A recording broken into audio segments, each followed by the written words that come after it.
Hey guys, how's it going? I'm Prodigy from Airsoft Team Kilo23. Before we get started, don't forget to check out Inside the Mech Box on Airsplat.com at YouTube.com. We'll go to airsplat.com and check them out. They got a whole page of all those videos there. It's really cool. Now, on to the review. Now, today we have a pretty inexpensive gun, but it's a nice gun for the price, I have to admit. This is one of the few guns I really have to recommend for beginner players because it's so inexpensive. It comes with everything you need to get started. It's just a really light and small gun. I think little new players are really going to like this gun. This is the JG MP5 A4. Now, you can get this at airsplat.com for a little over $100, so it's right around the price that beginners are willing to pay. I think it's like $107 or so. Now, this gun comes with everything you need, obviously. High cap mag. I tried this gun at a game this weekend and I had a couple of people try it. And I found that only certain high caps work, like the Echo 1 high caps, the JGs, the ICS that I have. But the Mag brand magazines, the mid caps, the 90 rounders do not fit in this, so I found that kind of annoying. They don't lock in very well, and you can pull them out without actually touching the mag release. It's not a good thing, but then again, it's meant to work with the stock high cap that it comes with, not aftermarket parts. So, like I said, this gun comes with everything you need to get started. 200 round high cap mag, you know how to use these. Put BBs in, wind it, go.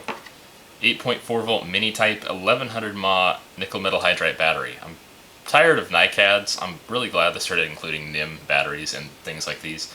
This would come with a mini Tamiya connector, but I already put a Dean's female on it, so I go with Dean's. They're all universal.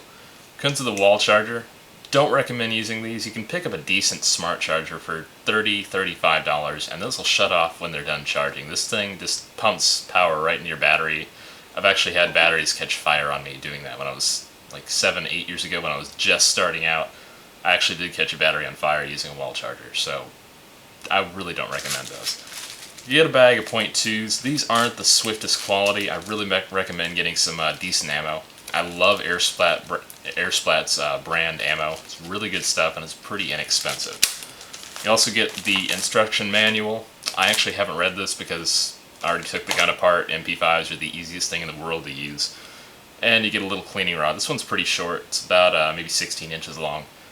So that's really everything you need to get started. Battery, charger, sample pack of ammo. Don't use those, but they're decent. And a high cap mag. So let's move on to the gun now, and I'll show you all the really cool things about this gun. Now, I know you guys are wanting to know a lot about the internals. If you guys want to see the internals, pretty soon there's going to be an episode of Inside the Mech Box on the Airsplat channel. It's going to go over all the internals and all those cool things. It's also got some gameplay there that you're going to love. Alright, this is the JG MP5 A4. Now realize the entire body is plastic, except for a couple parts like the selector switch, trigger, parts to sling mount on the stock, and the front sight and the barrel. Now, realize this is a pretty inexpensive gun. You really get what you pay for the most part. The internal tuning was actually very good. Like I said, if you want to see that, there's an episode Inside the Mech Box that'll be up pretty soon. You can go check that out. Now let's actually take a look at the gun. Let's start with the stock and move our way up. The stock is basically the battery compartment of this gun. It is a pretty good matte black, and it's very light. To access the battery compartment, press down on the rubber butt pad here, and you will have a connector here. Now I've already installed a male Dean's connector here, so it'll fit the female Dean's I put on the battery. Now it'll also have a fuse, but I removed that too. The butt pad is rubber plated, so that's kind of nice. Now notice it does slide up and down very easily. If you have this really hard against your shoulder and you move it up and down, you might actually hit it off. Now this sling loop here is held in place by a plastic piece. You might want to be pretty careful with that. I actually have broken one of these before. Now it is meant for a special kind of sling where it's like a hook that actually hooks in there. It's meant specifically for an MP5 full stock. Now we can move up the gun a little bit to the receiver. The rear sight here is 4 peep apertures, and they're all smaller or larger. There's no actual fully open sight like some of the MP5s I know. They're all just a little circle there. Now, that's kind of nice. I don't really mind it, but I just leave it on the largest one because it's the easiest to use. The selector switch here, safe, semi, and full auto. Doesn't click into place perfectly on semi, but it does well enough. Now on the opposite side, you do have an ambi selector, so you can operate it left or right-handed. Now there was a sticker here, and you can kind of see some of the sticky remnants there. I haven't gotten those off yet with a Goo Gone or whatever you use. Now one problem I had when I got this, I didn't mention it before, but The right side selector actually came off one time, and we almost lost it in the woods, but we were able to find it.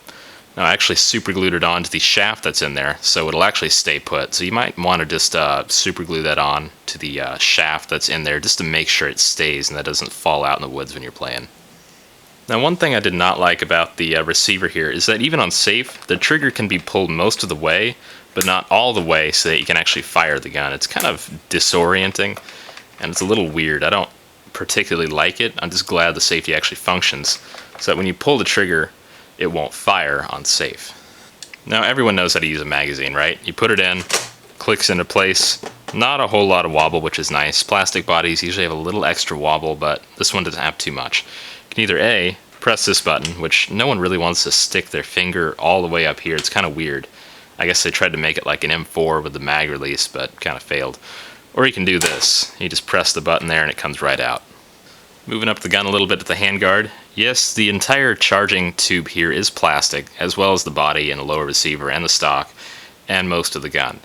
Then again, it's only about $100. The hop-up adjustment lever is right here. It's a small lever you can kind of move back and forth. Now, what's nice about this, they actually adjusted and modified this a little bit, so when you move it, it actually clicks into place. A lot of the older models, like the TM and ICS that I have, they're really sloppy kind, and they don't click into place like that. I'm really happy that JG added the clicking feature there. It's a little different. Now everyone loves pulling back the charging handle here, locking it, and slapping it, but please do not do that. That is the fastest way to break this item here. It's a plastic charging tube here. The tube in there is plastic. Even though this part here is metal, it is a pot metal and it can break. My ICS actually broke the shaft in here because I slapped it too many times. It's the first gun I ever had. It's a new player, and I did break it. So guys, be very careful with this. It's only for show, and it doesn't actually do anything. The front sight here is non-adjustable. That's kind of regular with all MP5s, right? Except for some of the newer ICS MX5s or whatever. But anyway, this section here is metal, so that's a plus. I've never actually seen a plastic one, but oh well. Front sling loop here, that can unscrew if you really want it to. And I actually did have to unscrew it to get the massive orange flash hider off. It was one of those like weird cage ones that fit the MP5, and it's a full orange plastic one. Now after I got that orange plastic cagey flash hider thingy off, which honestly did take some work, it was pretty glued on and I had to punch out the pins, and I was never able to get it off without breaking it, which kind of sucks. But then again, it's a big orange plastic flash hider, no one likes those. When I got that off, there was like a little orange twist-off cap that was on there. It was not glued on, thankfully, and I was able to get that off. And you do have counterclockwise 14mm threads under here, so I'm just going to leave those. I tried a suppressor on here, and it looks pretty nice. Now, for those of you that actually want to see down the sights here, here's a shot of those, kinda. And you can adjust the aperture there for smaller or larger. Now, I have already shimmed and tuned this gun and re-greased it and everything, so the FPS might be a little more consistent than it was stock.